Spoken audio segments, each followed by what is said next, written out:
have now the young generation, like Prime Minister Trudeau, that we penetrate the cabinets. I also want to reiterate how deeply sorry Canada is for the situation this put President Zelensky and the Ukrainian delegation in. It is extremely troubling to think that this egregious error is being politicized by Russia and its supporters to provide false propaganda about what Ukraine is fighting for. Why does this government treat Alberta like a fart in the room that nobody wants to talk about or acknowledge? I heard her say a word that I know is distinctly unparliamentary, and I think she may want to withdraw it. The word was F-A-R-T. I mean, we love your Mr. Trudeau. I mean, his family's always been such big fans about that.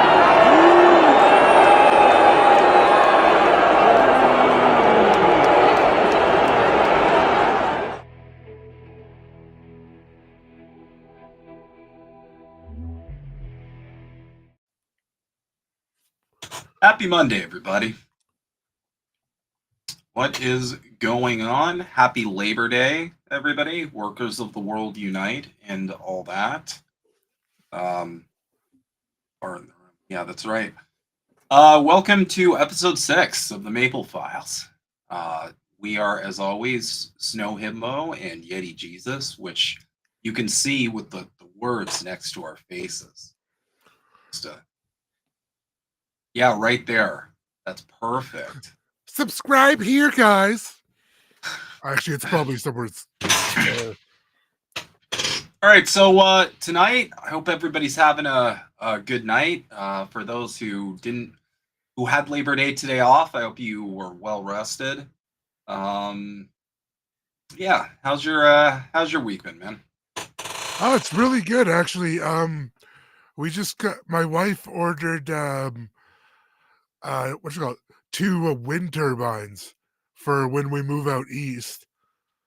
So, which is quickly approaching now. So, we were gonna originally just go out to kind of like survey everything, but Miss Yeti was able to secure employment already quite close to where we are. So, kind of things are lining up. Everything's coming up Millhouse. Well, hopefully Millhouse doesn't come up Millhouse. Just get there. Why is Millhouse here?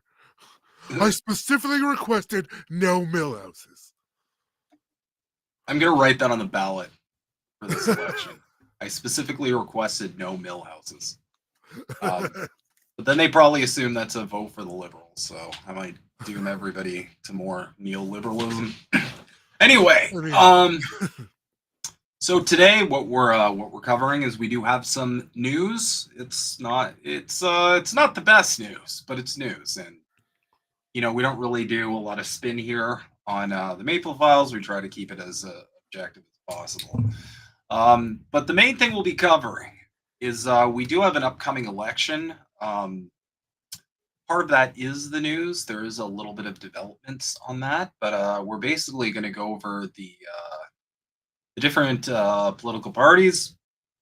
We're going to look at their policy platforms, and we're going to look at essentially what their vision for Canada is, and yeah, maybe discuss a little bit what that would entail. I kind of wanted to call the segment "The Good, the Bad, and the Ugly," but not a ton of good, at least in my opinion. I don't. We've got ugly covered. I'm here. Yeah. Well, we'll both cover that one. But yeah. I don't know. I didn't really. I've reviewed their platforms extensively, and I don't really see any I don't really see any real solutions here. Some crumbs fall off the table over here, or they fall off the table over here. And realistically, I think this country needs a lot more drastic and forward thinking than any of these parties are offering. But that's kind of just the vibe in the West in general. You don't really have a lot of, we're going to you don't have a lot of we're going to meet the moment sort of energy. You have more like we're going to moment. We are going to withstand the moment, I suppose. Yeah. It's kind of like we're going to screw you in slightly different ways, but tell you it's the other person causing it. Yeah. And that's really where we are kind of similar to the United States insofar as you know, it's always the same shtick. The liberals or the conservatives basically say like the old government was bad, will be the good new government.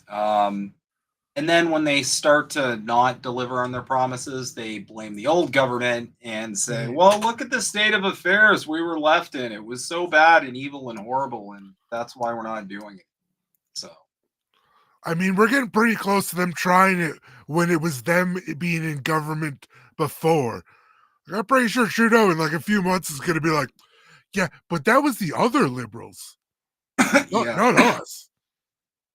No, that was someone else. Yeah, pretty much. But I digress. We're gonna hop right into the first article because I think it's pretty applicable.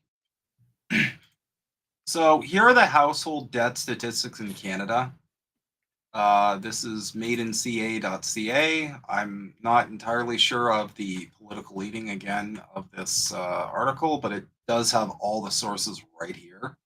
So everything from Statistics Canada to Trading Economics. So yeah.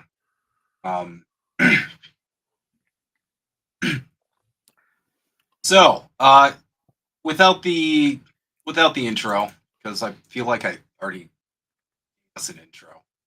Here's where we're at with regards to household debt in Canada.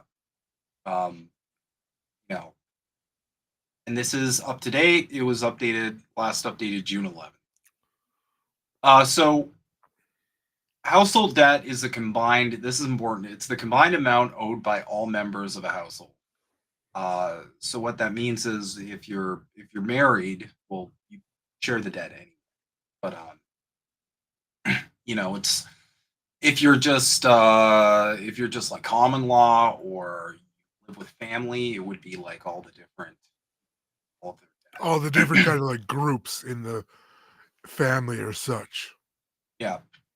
So the most outstanding first thing I noticed, and I mean right off the bat, you know, I knew we were bad. I didn't know we were this bad. So the average household debt, not including a mortgage, is almost $41,500. In April 2022, Canadian household debt was $2,116 billion. That's insane. Half of all Canadians earn less than the median yearly income of $37,899 in 2019. So the average household debt is actually more than the yearly income of basically half of Canada. Yeah. So what that means is even if you are contributing 100% of your household's income, if you're not if you only have one earner in the household, you're never going to make that back. And that's not including interest traps. That's not including P&I, penalties and interest. That's not including many different factors here. So it's already looking kind of bleak. Mortgage borrowing increased by 41% in 2021.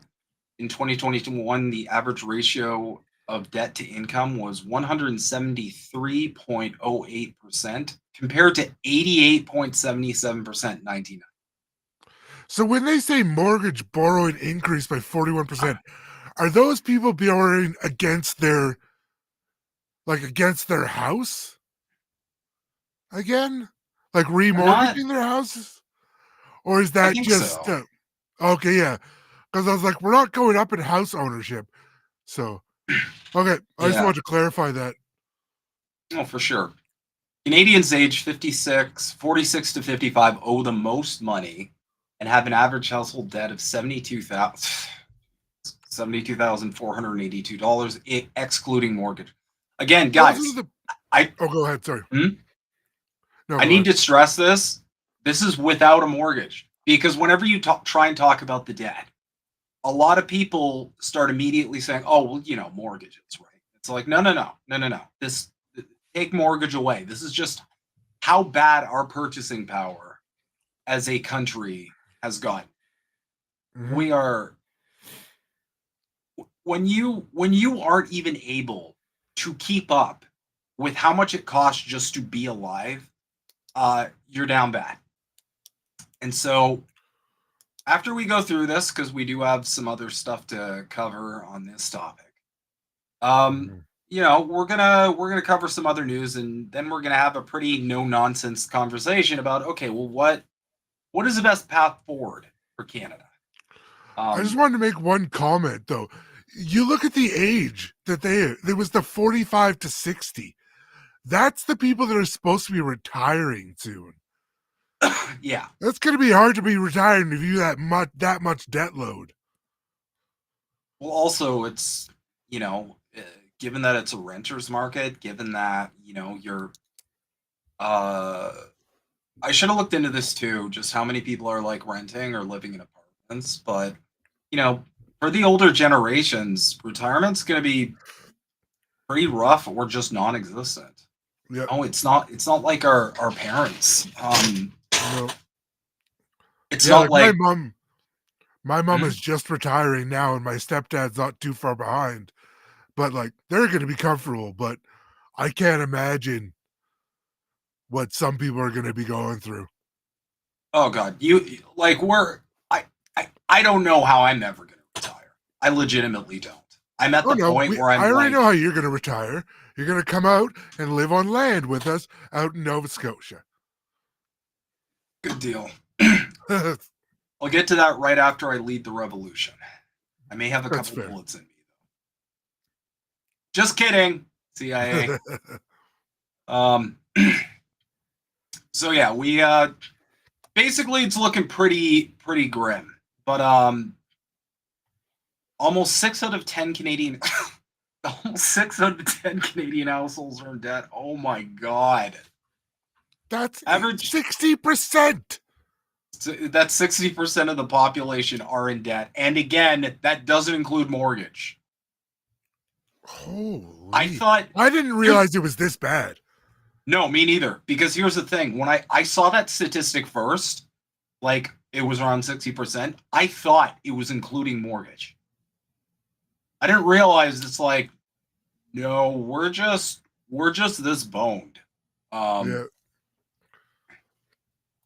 Average Canadian credit scores between 600 and 650, with anything above 650 considered a good credit score. What? How do I have a better credit score? I am terrible. Nice work. Thank you. Yeah, mine. I'm above this, but still, that's bad. And I mean, of course, it's hard to keep a good credit score when you are like buried in debt, right? Yeah. So.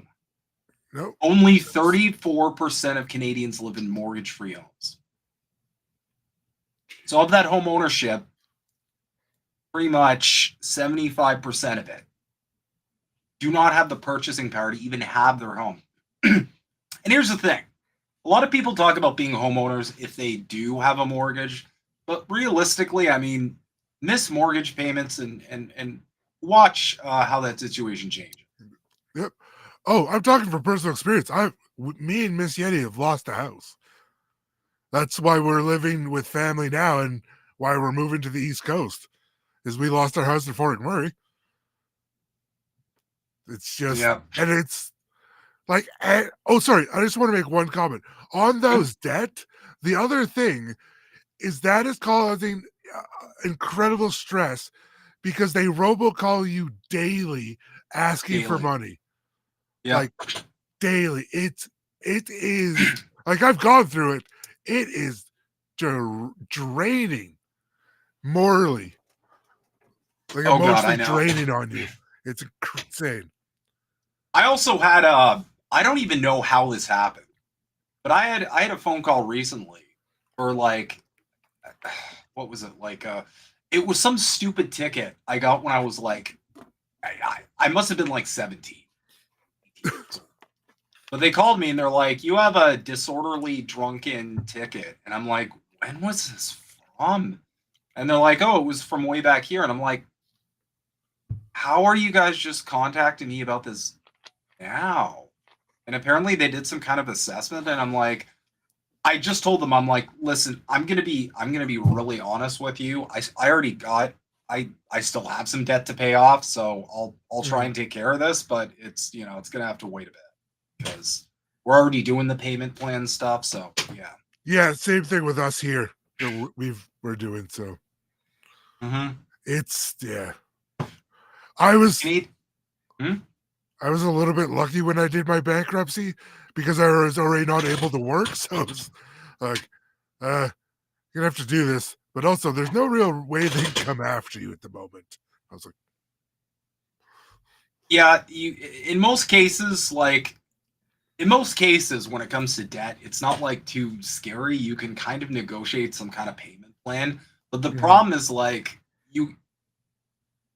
it's essentially a trap. They're just milking you for money because if you can't get caught up, I know people who are in like interest traps, for example, where they're just paying interest and that's it. They can never move past that. They don't have enough money to do so. well, banks and hedge fund corporations, they trade debt like trading cards essentially. It's worth money to them. So to keep us in debt is a plan. There's no ifs, ands, or buts. They make money on it. It's a business plan to them. Absolutely. So, Canadian household debt remained under 200 billion in the 1960s and 70s, but then began to rise exponentially, reaching over 1,000 billion. Like, I don't even know how to say that number. It's so big. 1,000 billion. Wouldn't that be a trillion? No, I don't think. I think there's some kind of like weird, like actually, maybe it is. I'm not sure. I know there's some weird way they speak sometimes about stuff like that. It's like, oh, we have 1,000 million. I'm pretty sure that's a billion, but so maybe it's kind of like that. Basically, this has been a problem for a hot minute. But it's gotten to the point where it's real bad. Anybody concerned about their household debts or not being able to cover their loan and credit card payments can speak to an advisor regarding debt consolidation loans and ways to save on outgoings. Well, yeah, and let's see what else. I think what people should do with credit card debt is like what Iceland did when they would owe those bank those millions, and they just told them to take a hike. I mean, the whole world just be like, "Hey, banks, piss off." The biggest problem with the whole thing is that what we really have is a bunch of predatory companies that they essentially prey on the fact that we don't have enough purchasing power. Oh, I gotta highlight this comment. I think they're just daring us to general strike. You know what? It is very close to the general strike clock. Well, you're starting to see like just regular, not even like the conspiracy people or like people that talk about politics and stuff like us at length. Just everyday people are like, how are we supposed to survive? Like, they're at least starting to get it. To be honest, I don't know about everybody else, but everybody like at the coffee shop, at the local tavern, on the street, everybody I talk to, everybody I overhear conversations from, everybody's on the same page. They're just like, this is, I don't know what to do. Something's going to break. Like, we can't keep going like this. Yep. Okay. Mortgage not included. The average amount owed per person is $20,000. So per person, one single person, the average amount of debt they owe is over 20 grand. Like a chill went down my spine right there. If mortgage is included in the calculation, then the average per person debt in Canada rises to almost $75,000.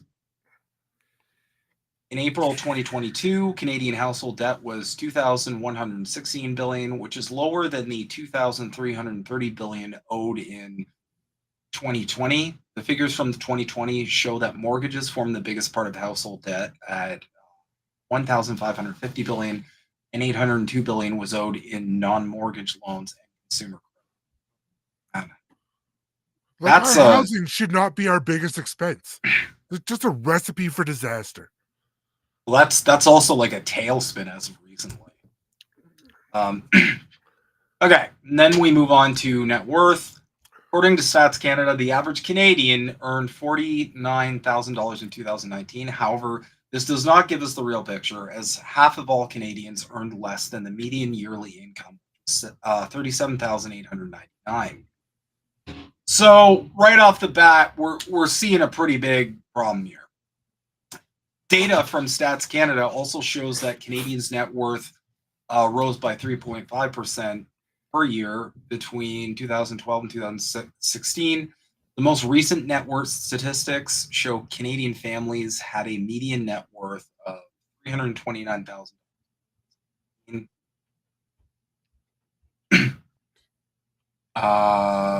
With around 1 million millionaires in Canada, looking at the median net worth gives a truthful picture, as households with high net worth drag the average up. Makes sense. The households, so basically they're taking these numbers, right? But to get to the median, they're working with a lot of very big numbers. We're working with millions, and then we're using division. So yeah, well, it's like in the States where if you take away the billionaires, the average income drops by like almost half. Yeah, it reminds me of a book that I'm a fan of called How to Lie with Statistics. I'm not sure if you've ever read it before, but it's essentially they're using sneaky math to make the situation seem a lot less dire than it is. But realistically, if you just cap off like a certain like income bracket, so if you're like, hey, let's see how much the average person makes, excluding millionaires, then you would see a much scarier picture than, okay, we're just going to include everybody and just make it this, number soup. Okay. Not surprising stats, how Toronto and Vancouver have the highest net worth, Montreal has the lowest, Calgary, Edmonton, Ottawa in the middle. That tracks. Vancouver and Toronto are pretty expensive to live in, so in order to get away with that, in order to get away with being able to live there and work there, you'd have to make a fair bit. What is the biggest driver between increased household debt? The main reason behind the increased household debt in Canada is mortgage debt. In 2021, new mortgage borrowing increased again by 41%. However, non-mortgage household debt decreased during the pandemic as emergency income support from the government helped many Canadians lower their credit card bills. Household spending was also down during the lockdowns. No surprise there. Let's see. Statistics show Canadians aged 46 to 55 owe the most money. The consumer debt in this age group, not including mortgages, is $36,241, making the total average household debt before a mortgage $72,400. Okay. Canadians aged 18 to 25 owed on average $8,847 per person at the beginning of 2020. 18 to 25. You're already in the hole for almost 9 Gs, and you've barely been an adult. The average consumer debt for 26 to 35-year-olds was $18,398. 28,000. Okay, so we're going up by 10 Gs pretty much every decade. That's about it. I just want to answer a mayor's question. The answer is about 1.7 million is homeless in Canada as of current estimates, which was about 2 years ago. Yeah. It's not great. And, the rent prices and the unavailability of homes does have a cascading effect as well. Because essentially what happens is if you're not able to afford just rent or, buy your own home, or if you lose your job, up here in Canada, I know America likes to call it some kind of socialist haven, but at the end of the day, if you lose your job or get laid off, you better bet that you've got a family member or a friend you can stay with. Because the only other option is you're on the street. They don't have any. Yep. Scandinavia rolls a little differently. It's admittedly fairly hard. Last I looked into it, to become homeless in Scandinavia, because they have very robust systems and programs in place to make sure that people are getting by. I know at least the Norwegian government, they have a good perspective on it. I forget which politician exactly said something, but it was more along the lines of if our citizens are struggling, then we're not doing our job. Exactly. And I feel like that's kind of a contradiction to the West, whereas in the West, it's more like, well, you're not being responsible enough. You're not working hard enough. You're not being resourceful enough. So it's a neoliberal hellhole like the US. Absolutely. Yeah. And I mean, these stats are with hockey sticks. Yeah, with hockey sticks, a lot of land, and more apologies per capita.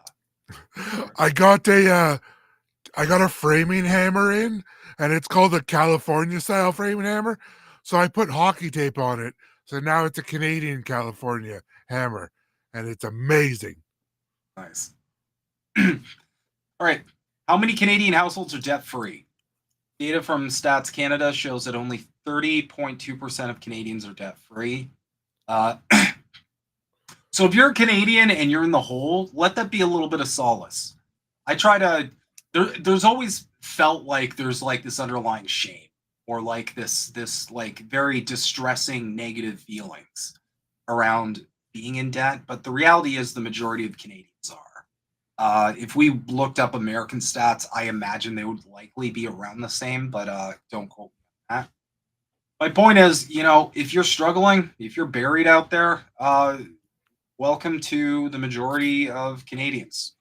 We don't have enough purchasing power to resolve this problem. It's obviously not as simple as that, but that, in my opinion, is the base problem. You're not bringing in enough income to square away all of the expense. Too much expense, too little income. That's how you get debt.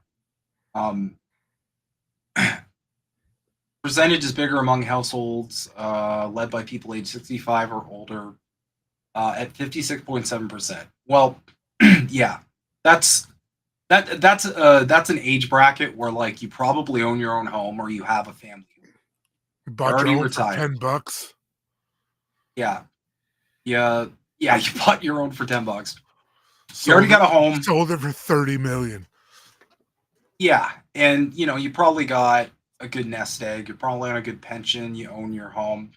That's a generation that we're not really gonna see again unless there is drastic change. The generation where it was my parents' generation for me. Own their own home, own their own vehicles. Kind of all set. Don't have any, college, university debt. It's just, they were all set. Yep. Meanwhile, us, we're kind of just buried. And I don't know about you, but I think the reality here is this is going to reach a point where the government needs to just look at the writing on the wall and go, man, nobody's ever going to pay this off. So what is the point? Nobody's ever, we just have people essentially making endless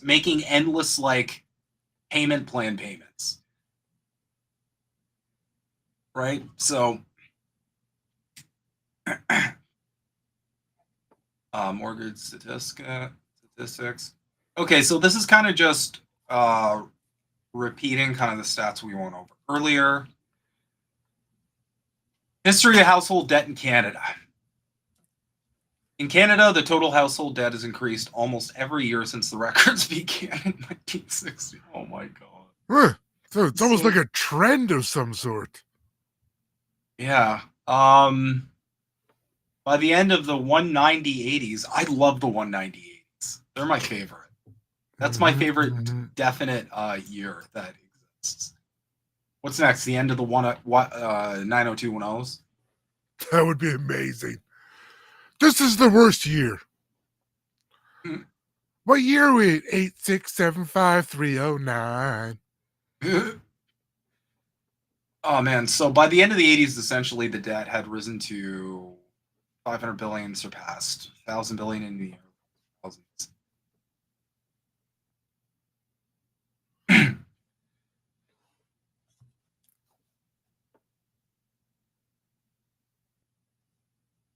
Okay, so they have a conclusion. Even though there is a high level of household debt in Canada, doesn't mean that it will lead to a financial crisis. Yes, I agree that if I get a cold, I will not sneeze. Do they mean the millionaires will be okay? Oh man, he caught the death, but he's not dead. He's just, death. He's just still. Yep. While there are similarities to previous recessions, such as a booming property market and low interest rates, banks have not been giving large loans to risky households credit scores. And let me just say, I know I've said this before, but it bears repeating. For all the people who scaremonger over China's social credit score, we literally have one. It's just literally for nothing other than, are you poor or not poor? And you have less privileges and rights if you are just poor and in too much debt. That's reality. You can't take out loans. You struggle with getting a mortgage. Also, if you have a shitty credit score, at the end of the day, it's going to be really hard for you to rent, because if there's a bunch of people trying to rent the same property, unless you just leave an amazing impression or offer to have a cosigner or something, they're just going to go with the best credit score. So life's kind of harder. And which is a much more recent thing, this credit score for renting apartments. I only remember seeing this about the last 5 to maybe 8 years. Yeah, I definitely remember a time where they didn't it was more like optional. Like some of them would ask for a credit score, but for the most part, it would just be based off. It would be based off more general statistics. So they might be like, they might be like, do you have any pets? Do you have a spouse? Are you guys both working? Are one of you working? Or a big one I found was that I remember in high school, after high school, I remember trying to get a place with just a couple buddies. The penultimate, I'm a dummy who's 21 years old. Obviously, the way forward is to live with a bunch of my pals. Which I will admit, looking back after going through many years of therapy, that was just codependency. That's all that was. You can't. Everybody should have a period where they live alone. I'll put that much. Well, and it's a good learning experience for yourselves too. Just to be out on your own, start to get an idea of how you really like to live and stuff like that. Because then at least when you meet someone, you guys will have an idea, but you can blend each other instead of still trying to be figuring out how it works. Yeah. All right.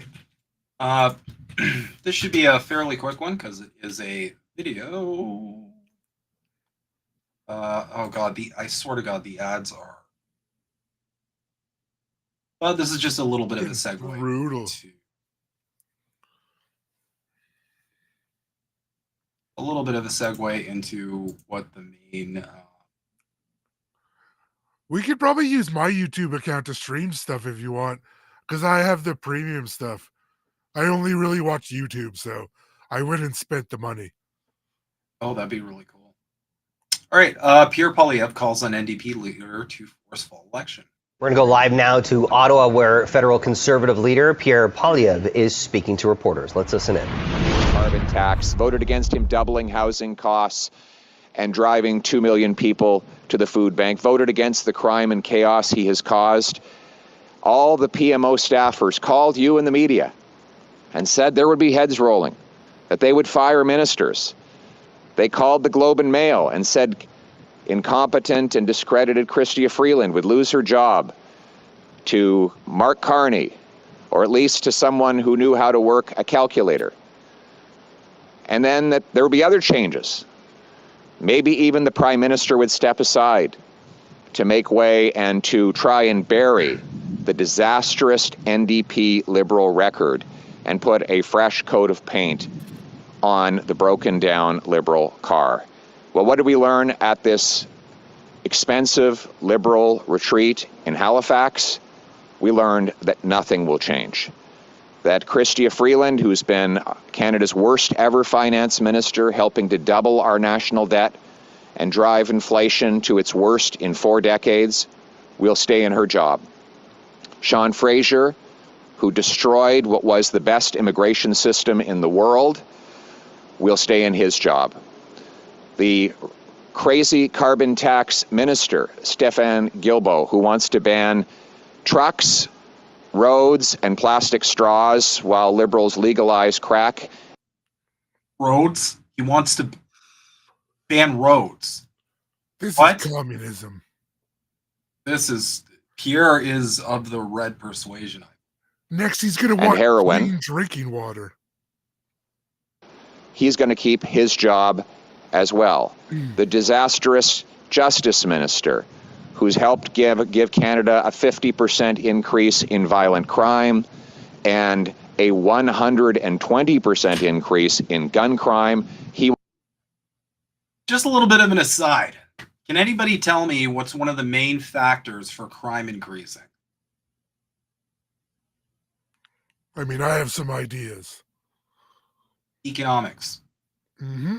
Every single, I love how I froze it. I'm still trying to figure out how banning roads works, but I'll let that slide. He will keep his job. But most important of all, Justin Trudeau, the man who is not worth the cost, announced that he will keep his job. Canadians cannot afford another painful, costly, chaotic, and corrupt year of Justin Trudeau. He will not quit. He must be fired.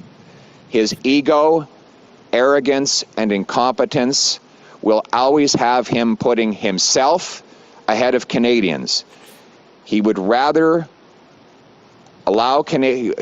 Justin Trudeau would rather force an entire generation to go without homes. Fuck, he's having a Biden moment. God damn. 2 million people to go to food banks. 25% of kids to go to school hungry. That he would rather that continue to be the case than to give up power. He will not quit. He must be fired. And the person to do it is Jagmeet Singh. Singh sold out workers to sign on to this costly coalition. He has voted to hike the carbon tax to 61 cents a litre, for policies to double housing costs, and to tax food. Now, why did he do it? He told us that if he became part of the government, he'd bring down food prices. That was one of his promises. Did he succeed? Well, you don't actually have to ask me if he succeeded. Ask him. This is what he said about food prices last week. When you go into the grocery store and you're buying your groceries, you're spending more than ever before, and you're leaving with less than ever before. Again, that is after 2 years of Jagmeet Singh joining the Liberal government. So what's clear is that Singh did not join to bring down grocery prices or housing costs, both of which have skyrocketed since he joined this coalition. He joined to keep Trudeau in power so that he could get his pension. Jagmeet Singh is trying to delay the election until after February of next year so that he can qualify for a $2.2 million taxpayer-funded pension. That's why Canadians are calling him Sell Out Singh. My message to Sell Out Singh is this: put the people ahead of your... Pretty sure you just made that up. You know what he's doing? This is so funny. He's trying to like LARP as Trump, and he's doing the like make up the nicknames thing that like Crooked Hillary or Sleepy Joe. Good point. Sleepy Joe will always be my favorite. I think that's the best one. Little Marco, he's trying to do the same thing. Sell Out Sing. He won't do the boomer thing, probably, like capitalize it in tweets, like Trump does, where he capitalizes weird words that don't make sense. But oh, that's so it's funny. kind of funny that he is making points that we talk about in like socialism and communism with, their corporations are still making big money. So you agree it's a problem then? I mean, there's a stop. It's like, this is the problem. We're not actually going to fix it, but that's like the whole conservative apparatus. They're great at pointing out the problems, but then when it comes to fixing them, they're just like, maybe we'll get rid of the. And I'm not a huge fan of the carbon tax, just because I think to address climate change, you need to. You shouldn't be penalizing the people for it because they will resist it. What you need to be doing is putting mechanisms in place for addressing the environment and climate change in a way that affects it the largest. And we're not the ones doing the most damage. You got to go after the people doing the most damage. And if you're beholden to those very people, corporations, military industrial complex, if you're beholden to those institutions, then you're never going to fix the problem. No, and you're exactly right. Like, it's the people that cause the problem are the people that are richest now, and they're trying to tell us it's our responsibility to now pay for their billions and billions and billions of profits. Like, it's absurd. Like no, pay up, motherfuckers. Like, I'm sorry. I don't think the paper straws are going to get us through this. Okay? This ridiculous, you've got to keep a track on, your personal emissions. That is never going to even make a slight dent. No. In comparison to the main, the people mainly responsible. Well, if you really want to fix climate change, start building year-round greenhouses in communities to grow food year-round. Mm-hmm. That will fix a ton of it. Do they do that? Not a chance. Oh, man, year-round greenhouses? I mean, there's so much we can do with technology. But the problem is we're just, we're not thinking like that. I would like nothing more than to be able to, for Canadians to be able to have their own produce that they do not have to ship in from other countries during the winter. I think we'd be healthier. I think I would be more nutritious. Yeah, that's why, I talked about the passive solar greenhouse, doing that stuff when we get out to the East Coast, is because I firmly believe that is a good solution. And I don't want to profit off it, but I want to figure out how to do it so that other people can replicate it with ease. Well, also, I mean, I kind of think of a society where just everybody's able to do this. You get your land and you can just set yourself up to be kind of self-sustaining. Yeah. Like we covered last episode. That's a lot better than relying on these people to solve the problem, and it's also fixing your greater problem of climate change. It's Yeah. Yeah, Tension. like there's simple solutions. It's just they don't want to do it. No, I think it's mostly part of it is definitely because all these politicians are in bed with corporations one way or another. We had the receipts on that when we went through the World Economic Forum specifically. Mm-hmm. Yep, and that includes this guy. You can't hide. Archive. But not just that. You know, at the end of the day, I feel like humans are just. We need to get to a point where we're okay with change, and we need to get to that point like right now. Humans don't do great with change, but if something drastic doesn't change soon, then well, come on, y'all saw the stats. We're not very good at adapting to change. No. And I mean, I get it. Why? So. Yeah. Hey, Mares, I will, once we get out to the East Coast and start getting more stuff set up, I will start doing some more like 3D printing and start kind of trying videos in a bit. But it's going to take me a couple months to get out there and get all my power set up. But currently I have 4 solar panels and 2 500-watt wind turbines that Miss Yeti found that I mentioned earlier. And sorry for switching off topic. Yeah. So once I get out there, we're going to get some more batteries and stuff like that. And I found out there's a hybrid MPPT wind and solar controller. So I can use everything to charge batteries. So I'm not enough experience with using it yet to really know how much power I'm going to get. But I will let people know, and then I'll get back into doing more 3D printing and stuff and do some live stream. I'm just not good at like doing math and stuff. So I have to actually get out there and start building systems to really see how much power I'm going to have. So, yeah, because I might have more than enough, like as it is, right? So, no, for sure. And I thought of an interesting way to do a hot water tank. I'm going to get those old thermos coolers, like the big round ones, and then I'm going to wrap them in solar, but I'm going to use an aquarium heater to keep the water inside warm.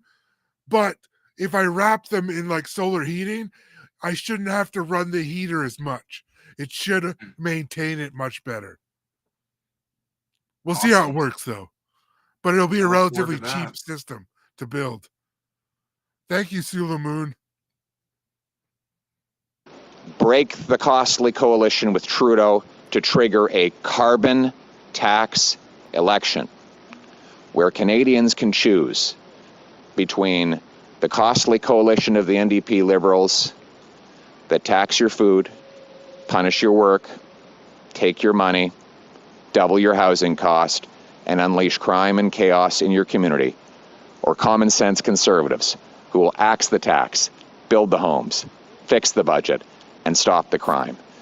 Axe the tax, build the homes, fix the budget, stop the crime to bring it home for our country. We'll bring home lower prices by getting rid of the carbon tax, which will not only lower the cost for farmers and truckers to bring us food, or for Canadians to heat their homes or gas their cars, but will unleash $25 billion more of GDP every single year, according to Finance Department publications from this Liberal government. We'll enact a bring it home tax cut to make our taxes simpler, lower, and fairer. The goal is to bring home more powerful paychecks and production to this country. We'll get rid of the government gatekeepers to allow us to produce our clean Canadian natural gas, our vital minerals, our oil, our forestry products, and to bring home production to this country. We'll get rid of He really, even down to his cadence, it really is like the soul of Trump went into Millhouse and created like a Millhouse Trump hype. The gatekeepers and by allowing wrong in his idea that we need to do stuff in our own country, which is very much a socialist principle and communist, is that you make yourself your own country self-sustainable. Yeah, it's just again the solutions are. So far what I'm hearing from his solutions we're going to get rid of the carbon tax. Sure, if at the end of the day that difference is actually going to go to Canadians, but the problem with conservatives, especially in Canada, has always been once they start cutting stuff, first off, they don't stop. They'll just keep cutting stuff. And secondly, the difference is never enough to really make a material difference. Not just that, but also corporations and big business always has an answer to these things. It just results in corporations and the wealthy getting wealthier. That's how this always plays out. And every single time, exactly, point out all the problems with zero plan specifically addressing the problems ever. That is essentially, sounds like your government is doing the fake party swap op too. Oh God, without a doubt, don't make any mistake in the world. Liberals and conservatives have voted together over like 300 or 500 times, something ridiculous. There's very little difference between these two parties. The reason why they have to, and same thing in the States, the reason why Pierre has to be like, Justin's a communist is, and Justin has to respond by being like, Pierre is just like a Walmart Trump, not incorrect, is that they need to create distance between the two parties, because if they leave people to just look at the parties, they're going to be like, oh my God, this can't be the only options. You guys are just, you're just a mean, it's just neoliberalism, like I keep saying. Sorry, and in replying to Max saying about the 12 volt versus the 240, I am going to use just like an aquarium plug-in heater to run it as to heat the water. So nothing too big, but yeah, just using a 100 or 110 AC. Our brilliant. Oh, I think he means to use 12 volt DC instead. Okay. I can figure that out. Yeah. Sorry. Go ahead. Immigrants to take a Blue Seal exam and get working in their professions so we have more doctors and nurses. We will get rid of the government gatekeepers to build the homes. We will require local municipalities speed up permits, free up land, and cut development taxes as a condition of getting federal funds to build 15% more homes per year. We'll sell off 6,000 federal buildings and thousands of acres of federal land to build. We'll cut taxes on home building. We'll back the trades because we need the boots and not suits in order to build those homes. We will build those homes in safe neighborhoods with jail and not bail for repeat violent offenders, with treatment, not decriminalized and subsidized hard drugs, and by securing our borders to keep criminals, terrorists, drugs, and guns out while we bring, and at the same times, we will ensure that our stolen cars do not leave our ports as they do right now. We will get that money by canceling the ridiculous gun grab and respecting the rights of our law-abiding, licensed, trained, and tested hunters and sports shooters. We will also secure our borders to make sure that never again do accused ISIS terrorists get into our country and become citizens of Canada, even after the existence of a video apparently showing that same terrorist mutilating a human body on a crucifix during the ISIS war of over a decade ago. These are the kinds of disastrous mistakes, radical approaches of the Liberal government that must end so that we can replace their costly incompetence with our common sense. Again, Pierre? And the result. Which country? Who started ISIS? Yeah. Also, this is like a 3-letter term this time, though. You could tell he's running out of material. He's just like, hey, ISIS, let's talk about that. ISIS K. What is this, special case cereal now? Here's the thing. Like, I feel like politicians, and Pierre obviously is someone who would be out of touch, being like, one of these business enjoyers. This is not even remotely enough to even matter. Like, I want to show Pierre what we just covered with the debt. It's like, dude, the overwhelming majority of Canadians are buried in debt, and half of them do not even make enough money to be able to pay their debt off. What are you going to do, my dude? Yep. And they don't talk about it ever. Nothing. They don't talk about it because they have no solution. Actually fix solutions or fix problems. Yeah.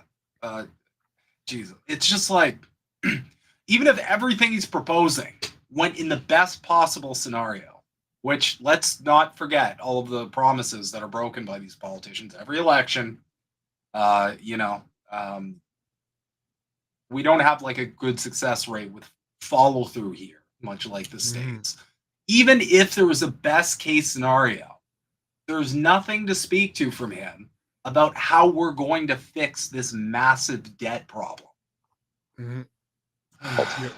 We'll be a country where hard work again earns a powerful paycheck and pension that buys affordable food, gas, and homes in safe neighborhoods under a proud Canadian flag in the country we know and love, Canada. Let's bring it home. What is your position on the government's bid of finding arbitrations that resolve the rail strikes, and would you use such orders to resolve strikes in key sectors? Well, I wouldn't have had to do that in this case. The reason that we have these strikes is because of inflation. We had last year the largest number of days lost to strike since 1986. What did we have in 1986? Inflation. Inflation leads to strikes because workers and unions have to fight to get back what they lost in purchasing power. Well, how did the inflation happen? The government doubled the debt. Justin Trudeau printed $700 billion of cash.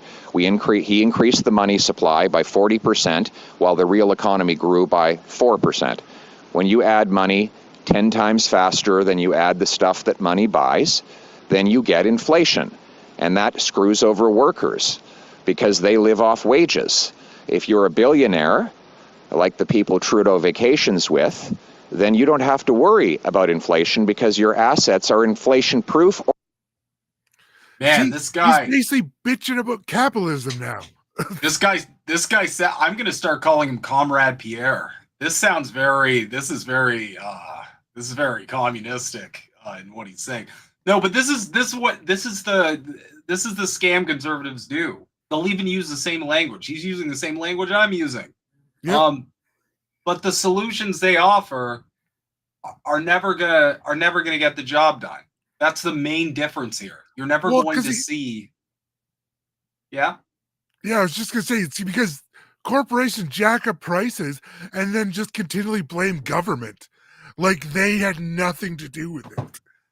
Huh. Well, it's also so 2% raise on taxes. I had to raise my price by 20%. It's completely normal. It's also entirely cynical because they're just saying like government bad, none of these other things. Look, the reality is the reason why strikes are happening is because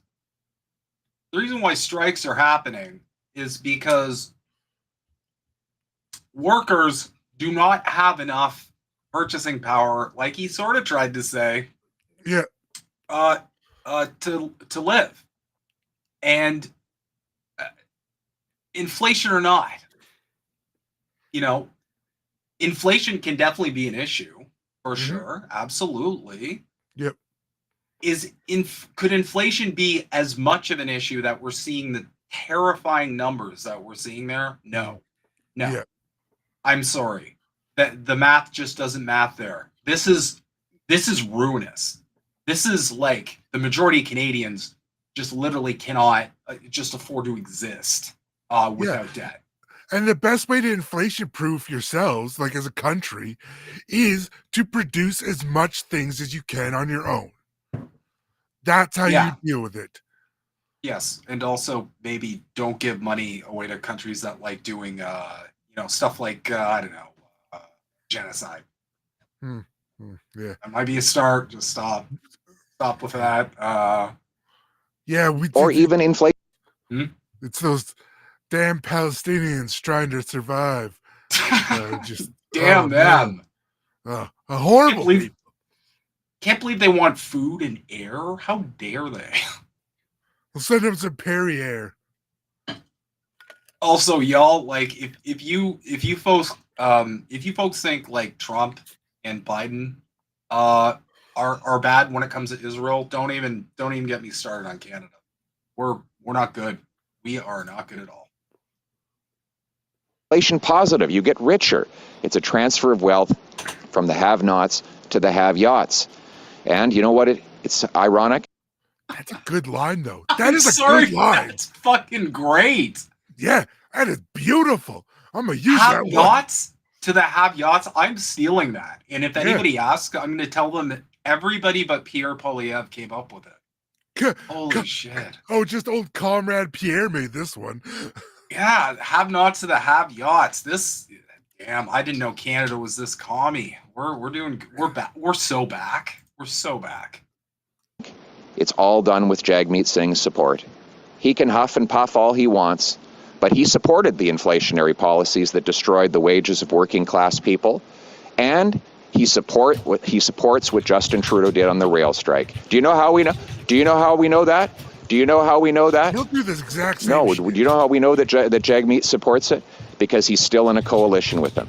And if Jagmeet didn't support it, he would respond to my letter this afternoon and say he's pulling out of the costly coalition and he's going to vote to bring down Trudeau and cause a carbon tax election.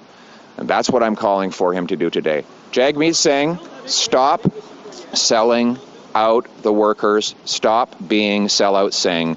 Put the people ahead of your pension. Vote for a carbon tax election now. We've been listening to... All right. And there you have it. So the point of me covering that video is we don't know for sure, but essentially what he's trying to call for is an early election, snap election, if you will. So we might have a change in leadership fairly soon. Every single poll is showing Trudeau's he's not doing good. People are very unhappy. As a note, when you have a government that's been in power this long and it hasn't really changed course too much, you're usually going to get this. People kind of want to try a new direction because, well, look at the statistics. Everybody's poor. Everybody's having panic attacks, all related to economics. Everybody I know is suffering from some degree of mental unwellness, and it's all due to economics. Mm-hmm. It's like if someone just waved a wand and like made them more economically secure, they would probably be very happy. So, well, the threat of death is like it feels a bit like the threat of death is just overhanging over you, and it's just no way to thrive, let alone survive. Yeah, and again, like the States in Canada, the stakes are so high. If one thing in my life gets like knocked out of balance, well, all of a sudden, I got to figure out. We barely scraped by when I first got laid off. All of a sudden, if the worst case scenario happens and we just can't afford rent anymore, well then, suddenly I got to figure out something to do with our dog, something to do with cats, somewhere to live. Like that's the thing. And the worst case scenario is you're just on the street and you got to pray that you figure something out before winter comes. Yeah. Well, when we lost our home up north, we had 2 dogs and 4 cats. We had to find homes for. It was not easy and not fun. I'm sorry. Our dogs are. I mean, losing our animals was the worst. That was the only thing that really hurt when we lost our homes, was giving away our dogs. But they both have pretty good homes. We stalk people on Facebook to find them. So yeah,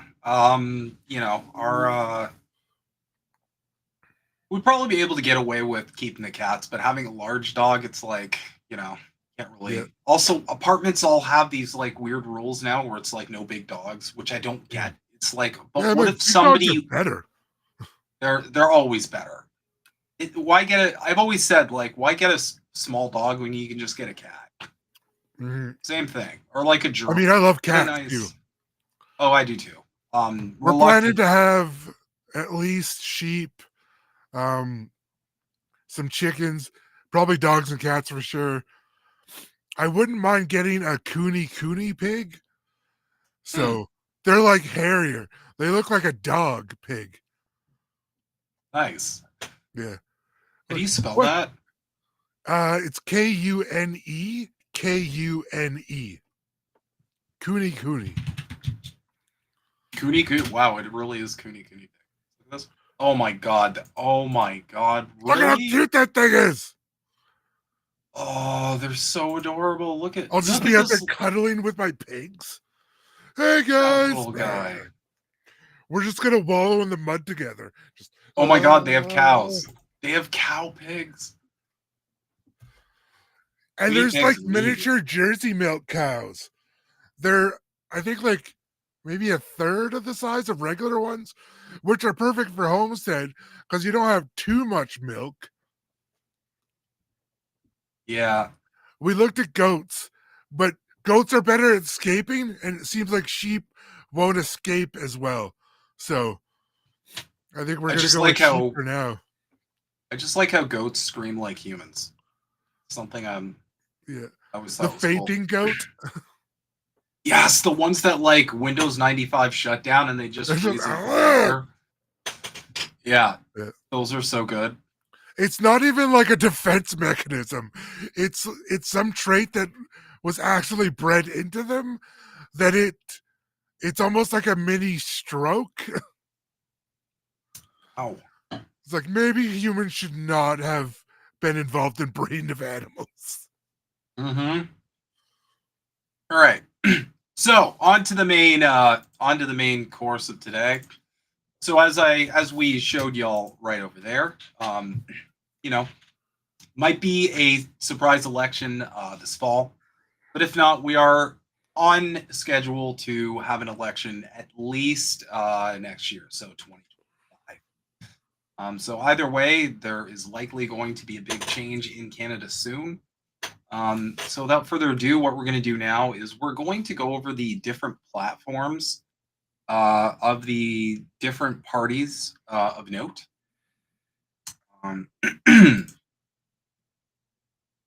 So first, we have the party currently in power, which is the Liberal Party, Forward for Everyone. So I guess they're just ripping off Kamala. Is this new? Are they just ripping off Kamala's campaign? I swear to God, Canadian elections are just like, we need to just LARP as the states. Okay. So let's put Canadians' health and safety first.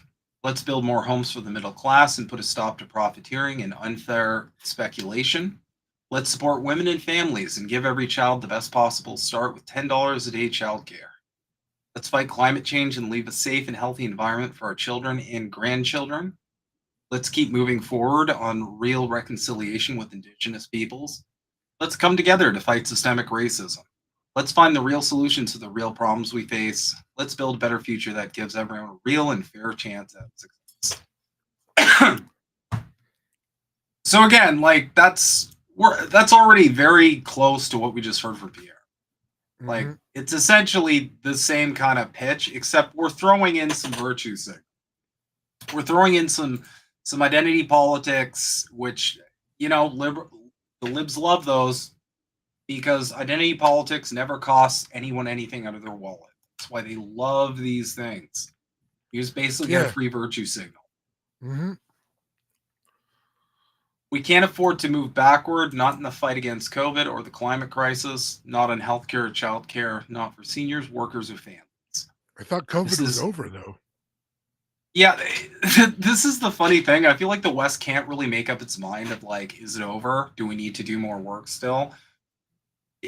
They're kind of just all over the place. But I will say, for the place we are at economically as a country, this doesn't even feel like a priority for them. This feels like a kind of platform that you would sell to people if they were doing fairly well economically. This is the kind of platform I'd expect if we had like 70% home ownership, for example. But who has that? Definitely not communists. No, that never happens. So top priorities: finishing the fight against COVID-19. That's the first one. Okay, I'm sorry. This. Oh my! You guys are really leading with this. Really, we're leading with this, guys. This is your first agenda. Mandatory vaccines on planes, trains, and automobiles. Sorry, and in the federal public service. My brain got scrambled. Support proof of vaccination credentials. Okay. Safer indoor spaces like schools and businesses with better ventilation. Free vaccine boosters for everyone. Okay. Well, again, I don't know why you lead with that. I'm not the guy saying that, we don't have to protect ourselves against COVID-19 because I do think you do. But to kind of start with this is the first thing you're looking at when you go to this platform. Sorry. Yeah, it doesn't make sense. If I'm buried in a mountain of debt and I can't afford rent every month, but a home for everyone. Unlock home ownership. Sorry, that language. Unlock home ownership. What is this, like a DLC package? Unlock home ownership. Whoever thought of that needs to be fired. Achievement unlocked. Yeah, exactly. It's like an achievement unlocked. 1.4 million new homes. Protect your rights. Take action against speculators. Okay. This is the last two are so nebulous that I don't know what to do with this. Better healthcare for everyone. Support to hire 7,500 doctors and nurses. So again, this is identical to what Pierre's talking about. Yeah. And not train doctors and nurses through better education. Just hire them. Where are you going to hire them from? The moon? Yeah. I love we're going to take from countries that already need more doctors. Pretty much. Better care and long-term care. Again, this is what I love about liberals. They are so nebulous with their proposals that it can actually pretty much mean anything. So I think this is deliberate because you can't really hold them to anything specific. It's well, it wasn't better care and long-term care, whatever that means. And they'll go, well, yeah, it was. And it's okay, well, we can't argue over specifics because you never provided it. Publicly accessible mental health care. Okay, yeah, I like that. But you guys have been talking about that for a long time. And, we're at the cusp of a possible election now. And I'm not seeing the progress here. Action to address the opioid crisis and make it easier for people with problematic substance use to access treatment. Well, as someone who studied psychology, I can definitely tell you there is a very high and provable link between substance abuse to mental health issues, but also to economics, which is linked to mental health issues. So again, if you really cared about a lot of this, you would address the most pressing problem. Because when debates start and everybody starts talking about stuff, when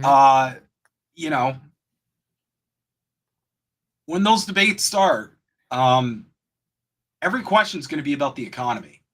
And if y'all don't have a better answer than just it's inflation and we need to just magically kill the inflation, which is the conservative line, then I don't know what to say to you. Protecting your sexual and reproductive health and rights. I don't even know what that means. What rights are rights threatened? Do we have are sexual rights threatened by anything? I don't think so. More resilient economy. This should be good. $10 a day childcare to make life affordable for families. Okay, my sister would love that. Bring all businesses along to recovery and support them to hire the help they need. Again, nebulous. A better employment insurance system to support gig workers, self-employed people, and give workers more financial security. How about you just squash the gig economy thing, period? All it is for corporations to get the labor and with the least amount of obligation known to man. That's to the the problem. employee, yeah. Yeah. They have no obligations under this gig economy nonsense. Boost world-leading Canadian innovation and research. Okay. Yeah, that doesn't say anything. Like, Make it's sure. Sorry, go ahead. Make sure everyone pays. No, you're right. This is my point. Like, there's no. This can mean anything. You can change this to mean absolutely anything in the world, and use plausible deniability. One of the favorite tool of the liberals. Make sure everyone pays their fair share, including big banks and the wealthiest among us. Okay, I'm interested, but again, how do you make sure of that? What are you going to do? Are you going to increase tax on certain brackets of people? And also, where is that tax going to go? Because, like, I'm all for taxing the rich. I'm all for, making the rich at least pay their fair share without all of these loopholes that they famously love. But if that money doesn't go to the right places, then there's no point in doing this. Address underrepresented groups in the workforce to build a more vibrant and diverse workforce. Don't we already kind of do that, though? Like, whenever I've gone to apply it for a job now, I literally have to list, like, not only like my sexuality, which is a little, isn't that kind of weird? Yeah. My That's sexual identity is not anyone's business. Yeah, like, I don't want to, and I know in most of them you can opt out. You can be like, prefer not to disclose. But it's still weird how it's like, what's your race? What's your sexuality? It's like, can we please just focus on, like, my ability to do the job you need? Again, creating opportunities for everyone. Doesn't that just mean this, though? Well, anyway, as you guys might expect, the economy section is brain dead. I don't know about you, Yeti, but what this says to me essentially is just like, we're not going to do anything. Yeah, they're just gerrymandering to the public about things they could do, but they're not going to actually do them. It's the same thing with, like, reconciliation. They talk about it, but they don't do anything meaningful towards the Indigenous people. Like, it's fluff. Nothing but fluff. Yeah. Canada okie doke. Yeah. All right. A cleaner, greener future. Create green jobs in communities across Canada and across sectors. Okay, I'm for creating jobs if they are going to be jobs that allow Canadians to have the purchasing. Here's the thing with the whole, like, green industry. If you're not offering jobs that rectify the problem, which is the cost of living for people, if you're not creating those kind of jobs, and this is kind of a weird thing I've noticed about just politicians in general in the West, they'll just keep saying, like, oh, we made X amount of jobs, or the unemployment is so low, blah, blah, blah. But at the end of the day, like, if all those jobs, I could create 1 billion jobs. If all of the jobs are fairly low paying and don't meet my bills and the cost of living, then it doesn't really matter how many jobs there are, because they need to be ones that sustain a person. If someone is devoting 8 hours of their day, every single day, 5 days a week, to working for a company, there should be no situation where anyone is trying to find a second job or, just going into debt. You are spending the majority of your waking life. You're spending the majority of your waking life working for another person, doing a job that you likely would not be doing if you had like any say in it whatsoever. Well, I mean, that's kind of what Karl Marx was talking about with the 8 hours of work, 8 hours of play, and 8 hours of rest idea, which I'd like to see as less work, but still. Yeah, I mean, I feel like in general, this will be like the reason why I'm ultimately optimistic is because I feel like eventually we'll get to a place technologically where this stuff won't be like that much of a worry.